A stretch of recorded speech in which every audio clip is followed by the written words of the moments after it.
Hello everyone, welcome back to my channel. तो एक बहुत बड़ी खुशखबरी आई है कि छत्तीसगढ़ शिक्षक भर्ती के 1654 पदों पर भर्ती की अधिसूचना कल आधी रात को जारी हुई है। रात को 10 बजे के आसपास ये सूचना जारी हुई है, जिसमें 1654 पदों पर भर्ती रखी गई है।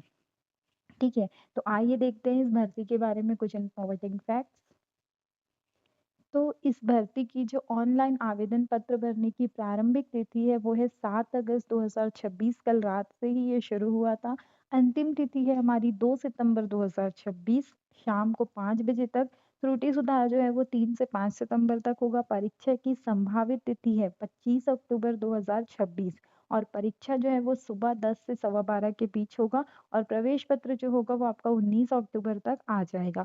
परीक्षा केंद्र वही है, 16 जिला मुख्यालयों में परीक्षा होगी। आपको ऑनलाइन फीस देना है। जो फीस जो है, जो छत्तीसगढ़ के मूल निवासी है, उनको परीक्षा शुल्क जो है पेपर में अगर वो अपीयर होते हैं तो उसके बाद रिटर्न कर दिया जाएगा। क्योंकि क्या होता था, बहुत सारे लोग बिल्कुल बस फॉर्म भर देते थे और उसके बाद एग्जाम देने नहीं जाते थे। तो इस वजह से ना सरकार की बहुत सारे रिसोर्सेज वेस्ट होते थे ना। अगर एक क्लास में 30 लोग के बैठने की जगह है तो उनके हिसाब से इन्विजिलेटर देते हैं, उनका क्वेश्चन पेपर प्रिंट होता है, आंसर शीट प्रिंट होता है, अटेंडेंस शीट प्रिंट होता है।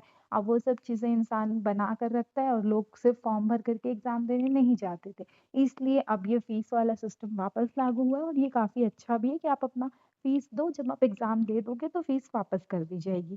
ठीक है, इनके पोस्ट देख लेते हैं कि कितने पोस्ट है। तो शिक्षक भर्ती जो है इस बार विषयवार है। तो विषयवार के लिए आपकी हिंदी के 250 पोस्ट आए हैं, संस्कृत के 300 पोस्ट है, अंग्रेजी के 504 है, गणित के 250 है, सामाजिक विज्ञान के 250 है और कृषि के 100 पोस्ट है। तो कुल मिलाकर 1654 पोस्ट है। फिर वही चीज़ है कि आपको विज्ञान का पोस्ट नहीं दिया गया है, तो विज्ञान वालों के लिए ये थोड़ा-सा निराशा का विषय है। बाकी आपका आगे जो शिक्षक लेक्चरर का आने वाला है और सहायक शिक्षक का आ चुका है। तो ये दोनों में विज्ञान वाले भर सकते हैं, पर इसमें तो नहीं आया है। तो आइए हम देखते हैं इसमें नियम और शर्तें कुछ। तो यहाँ पर जो है ई संवर्ग और टी संवर्ग में, ई संवर्ग मतलब आपका एजुकेशन और टी मतलब ट्राइबल है। तो इनके हिसाब से कुछ-कुछ जगह पर जहाँ-जहाँ आपके पोस्ट है वो दिए गए हैं। तो इसका पीडीएफ आपको डिस्क्रिप्शन में मिल जाएगा। वहाँ से जाकर के आप आराम से ये पूरी डिटेल्स देख सकते हैं। या तो फिर आप छत्तीसगढ़ व्यापम के जो सीजी व्यापम के आपकी कैंडिडेट पोर्टल है उसमें अगर लॉगिन करेंगे तो वहाँ पर भी आपको सारी जानकारी मिल जाएगी। ई संवर्ग और टी संवर्ग में घबराने की उतनी बात नहीं है, दोनों ही शिक्षा विभाग के अंतर्गत अब आ गए हैं। बस ये होता है कि एजुकेशन से आप एजुकेशन में ट्रांसफ़र ले सकते हैं, ट्राइबल से ट्राइबल में, बाकी नॉर्मली चीज़ होती है और उतना कुछ एकदम परेशान होने वाली चीज़ नहीं है। तो दोनों में से जिसमें भी मिले, बस आपको पोस्ट मिलनी चाहिए, ठीक है। पात्रता की शर्तें आपको याद रखनी है कि 1 जनवरी 2026 को न्यूनतम आयु 21 साल पूरी होनी चाहिए और 35 वर्ष की आयु पूरी नहीं होनी चाहिए। ठीक है, 1 जनवरी 2026 को इस बार कट ऑफ मार्क्स रखा गया, वरना इससे पहले जो होता था रिजल्ट डेट को रखते थे। और 5 साल तक की जो छूट मिलेगी वो किस-किस को मिल रही है, आपकी अनुसूचित जाति, जनजाति और पिछड़ा वर्ग नॉन क्रीमी लेयर को। और महिलाओं की जो नियुक्ति है उनके लिए उनको 10 साल की छूट मिल रही है। तो 45 तक वो लोग फॉर्म भर सकते हैं। दिव्यांगजनों की भी जो सीमा में छूट है उसके अनुसार है। और इसके बाद आपको जो ध्यान में रखने योग्य बातें हैं कि जो ऑलरेडी कर्मचारी है ना, वो 38 साल की उम्र तक वो लोग फॉर्म भर सकते हैं। और इसमें शैक्षणिक अर्हता जो है आपको याद रखना है कि आप जिस सब्जेक्ट के लिए फॉर्म भर रहे हैं उस सब्जेक्ट का होना आपके स्नातक में ज़रूरी है। तो अगर आप हिंदी के लिए फॉर्म भर रहे हैं तो आप जो ग्रेजुएशन की है उसमें एक सब्जेक्ट आपका हिंदी लिटरेचर, हिंदी साहित्य होना चाहिए। सामान्य हिंदी से काम नहीं चलेगा, हिंदी साहित्य। अगर अंग्रेजी का भर रहे हैं तो अंग्रेजी साहित्य होना चाहिए। ठीक है, संस्कृत का अगर भर रहे हैं तो संस्कृत साहित्य स्नातक पर एक विषय होगा या बीए क्लासिक्स बताया गया है। गणित में जो है कुछ कन्फ्यूज़न था कि हम लोग इसमें क्या इंजीनियरिंग वालों का क्या रहेगा। तो भौतिकी, रसायन, इलेक्ट्रॉनिक्स, कंप्यूटर साइंस, सांख्यिकीय विज्ञान और भूगर्भ विज्ञान, ठीक है, ये 2 सब्जेक्ट हो सकते हैं पर एक सब्जेक्ट जो है वो गणित होना चाहिए। सामाजिक विज्ञान में आपका इतिहास, भूगोल, वाणिज्य, अर्थशास्त्र, राजनीति विज्ञान में से एक विषय होना चाहिए। तो जो कॉमर्स वाले हैं वो भी इस बार किसमें आ रहे हैं, सामाजिक विज्ञान में आ रहे हैं, वैसे वो ऑलरेडी आते थे। कृषि में कृषि का जो पीएटी होता है वो उससे एग्ज़ाम देते हैं ना, एग्रीकल्चर में ग्रेजुएशन करते हैं वो है। इसमें एक बार बोला गया कि शिक्षक की कृषि की पदस्थापना हायर सेकेंडरी विद्यालय में होती है, इसलिए बीएड उत्तीर्ण होना अनिवार्य होगा, किंतु टीईटी उत्तीर्ण होना अनिवार्य नहीं है। इसीलिए कृषि जो शिक्षक है वो लोग टीईटी के लिए कंफ्यूज थे कि हम लोग को तो टीईटी में सब्जेक्ट में ही नहीं रहता है, तो ये आपको बता दिया गया है कि उनका बीएड होना चाहिए, उनको टीईटी होना जरूरी नहीं है। ठीक है। इसके बाद आपको निर्भरताएँ बताई गई है, तो निर्भरताएँ वही चीज़ है कि आपको कोई केस वग़ैरह नहीं होना चाहिए, जो पुरुष है उनकी 2 बीवियाँ नहीं होनी चाहिए, 18 साल से कम उम्र में शादी नहीं होनी चाहिए, ये सारी स्थिति है।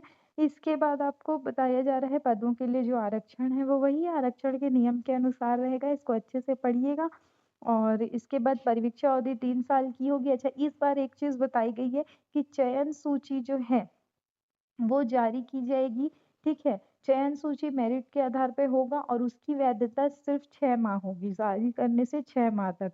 प्रत्येक प्रवर्ग के लिए एक प्रतीक्षा सूची भी तैयार की जाएगी। पहले बीच में बात आ रही थी ना कि वेटिंग लिस्ट नहीं आएगी, वेटिंग लिस्ट नहीं आएगी, तो ऐसा नहीं है। वेटिंग लिस्ट भी आएगी जिसमें 1 और अधिकतम 25 रिक्त पदों के 25% तक नाम सम्मिलित होंगे और प्रतीक्षा सूची की जो वैधता होगी वो 9 माह होगी। क्योंकि लोग बहुत ज़्यादा ये हो जाता है कि प्रतीक्षा सूची लगी हुई है और जॉइनिंग होती नहीं है, काउंसलिंग नहीं होती है, तो ये सब चीज़ों को इस बार अच्छे से लोगों ने डिटेल में बता दिया है कि क्या-क्या है।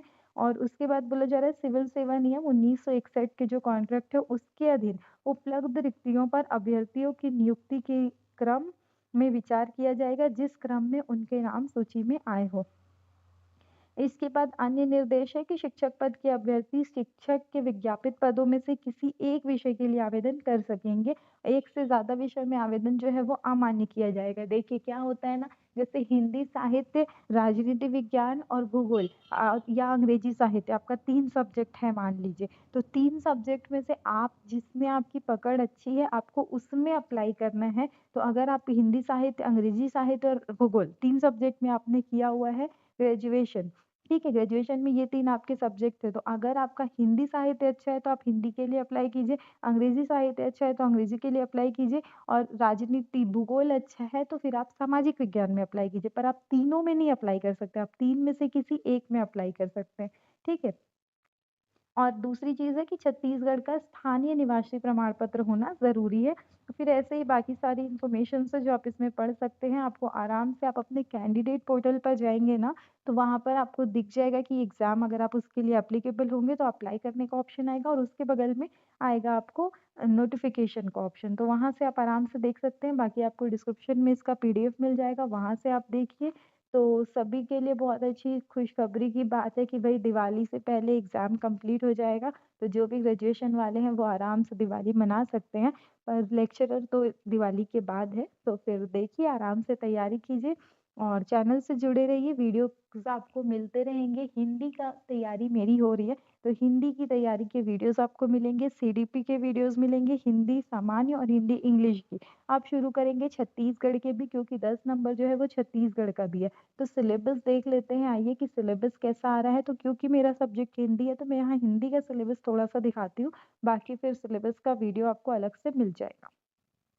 तो देखिए हिंदी का जो सिलेबस है उसमें आपका हिंदी साहित्य का इतिहास 10 नंबर का है, गद्य खंड 5 नंबर का है, पद्य खंड 5 नंबर का है, हिंदी भाषा की जो व्याकरणता है वो 15 नंबर की है, हिंदी भाषा शिक्षण मतलब पेडागॉजी 10 नंबर का रहेगा, छत्तीसगढ़ 5 नंबर का है, बाल विकास 15 नंबर का है और 35 नंबर का जो है भाषा ज्ञान और सामान्य अध्ययन है। तो भाषा ज्ञान और सामान्य अध्ययन जो है इसमें आपको याद रखना है कि सामान्य अध्ययन में सामान्य ज्ञान आएगा, ठीक है? फिर सामान्य ज्ञान का जो भी आपका रहता है वो रहेगा, करंट अफेयर्स वगैरह रहेंगे, नई शिक्षा नीति से रहेंगे।